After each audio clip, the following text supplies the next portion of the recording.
So hello and welcome back to my channel Bakchil Blondia. So guys, today इस video में हम discuss करेंगे तृप्ति डिमरी के बारे में. Yes, again, yes, because Tripti Dimri is getting very famous and even I want to cash grow its popularity. तो क्या तुम लोगों को पता था कि तृप्ति डिमरी ने एनिमल मूवी में ये सीन्स क्यों किए?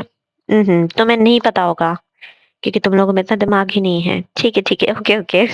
Don't be offended. No. Yes, let me tell you. ऐसा क्यों हुआ? देखो यार, उसने पहले 3-4 मूवीज अच्छी की, लेकिन तुम लोगों ने ना कोई इंटरेस्ट नहीं लिया उसकी मूवीज में. एंड फिर उसको मजबूरी में एनिमल में वो सीन करना पड़ा. And you know did she that she got paid 40 lakh rupees for that. तो गाइस, एक अच्छी भली लड़की को अपने आप को नोटिस करवाने के लिए एक ऐसा सीन करना पड़ा जो वो नहीं करना चाहती थी. तो बात करते हैं इन सीन्स की. तो तृप्ति डिमरी ने एकदम न्यूड सीन दिया है जो कि काफी केयरफुली शॉट किया गया था. एक चादर को इस तरह से बिछाया गया था, इस तरह से मोड़ा गया था कि उसका बट एरिया छुप जाए, पेल्विस एरिया छुप जाए, ना दिखे, लेकिन वो कंप्लीटली नेकेड थी. हाँ ठीक है, थोंग पहना दिया होगा बट डजंट मैटर, वो नेकेड थी. और अपने बूब्स को उसने अपने हाथ से छुपाया हुआ था. तुम सबने देख लिया होगा. मैं भी कितनी हरामी हूँ, क्या बता रही हूँ. चलो ठीक है, ओके, आगे बढ़ते हैं. तो तुमने कला तो देखी नहीं होगी. देखोगे क्यों, तुम लोग सब हरामी हो ना. ठीक है, चलो, ओके, नहीं रोते, नहीं.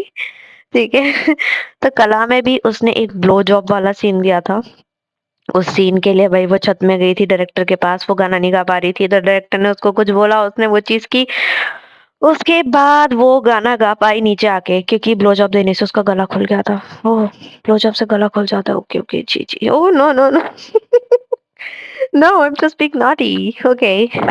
उसके बाद बुलबुल में एक रेप सीन था जो कि काफी दर्दनाक था, और एनिमल में वो काफी मजेदार था. तो एनिमल में इसका नाम जोया था, और ये आई थी, और ये हीरो के साथ ऐसे सीन्स किए. तो बेसिकली मैं आपको इसके पीछे की क्रोनोलॉजी समझाती हूँ.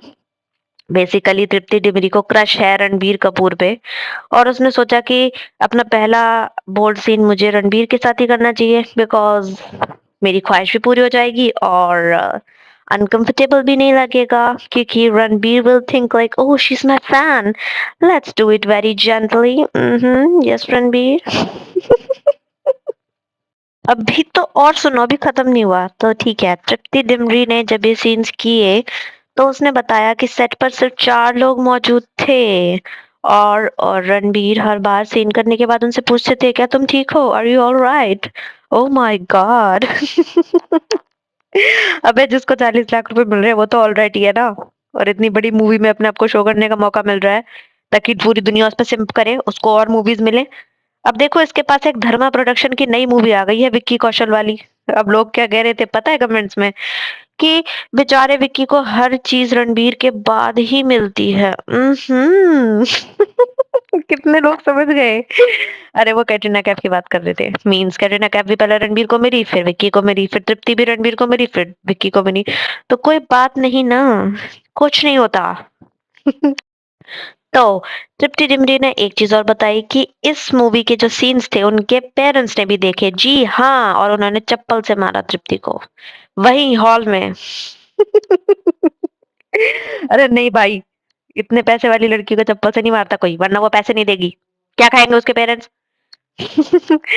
बट नहीं, हाँ, उसके पेरेंट्स ने उसे टोका था. उन्होंने कहा था कि ये सीन्स हमें, इसकी जरूरत नहीं थी, एंड हमें ठीक नहीं लगा, but it's okay, we are your parents, तो हम इसे समझेंगे, और काफी दिन लगेंगे इसे टॉलरेट करने के लिए, इसमें कंफर्टेबल होने के लिए, या फिर इस चीज को लेट गो करने के लिए. ऐसा कुछ मतलब था उनका, and they were embarrassed of it. Yes. तो इस पर तृप्ति डिमरी ने अपने पेरेंट्स को क्या कहा, ज्यादा जबान मत चलाओ, और कोई रास्ता है तुम्हारे पास, बक बक करते रहते हो जब देखो तब. नहीं, तुम मेरे लिए मूवीज बनाओगे, तुम डायरेक्टर हो, प्रोड्यूसर हो तुम. नहीं, ऐसी बदतमीज नहीं है वो, उसने ऐसा नहीं कहा.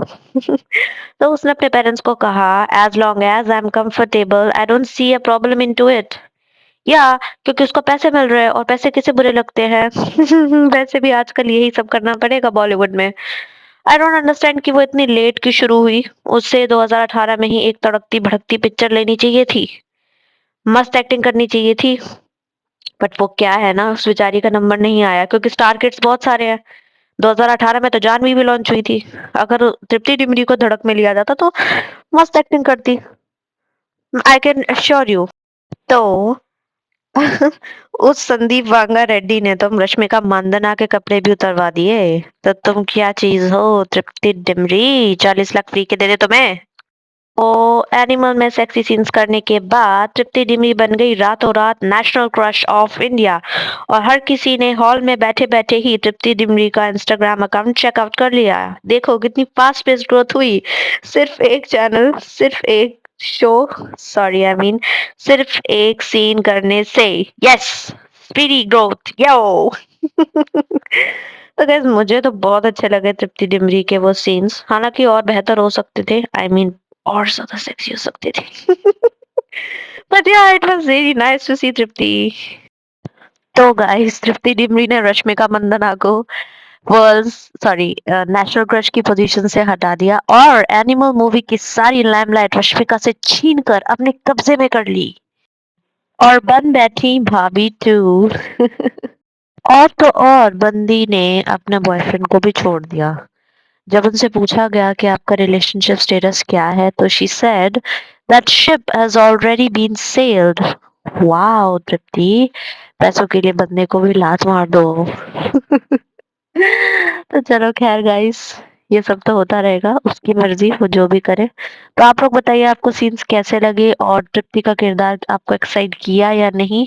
और क्या आप भी यही सोचते हैं कि Tripti Dimri deserves to be the national crush और not? Please let me know. तब तक के लिए चैनल को प्लीज लाइक, सब्सक्राइब, शेयर कर दीजिए अपने फ्रेंड्स के साथ। सब एंजॉय करो। Bye bye.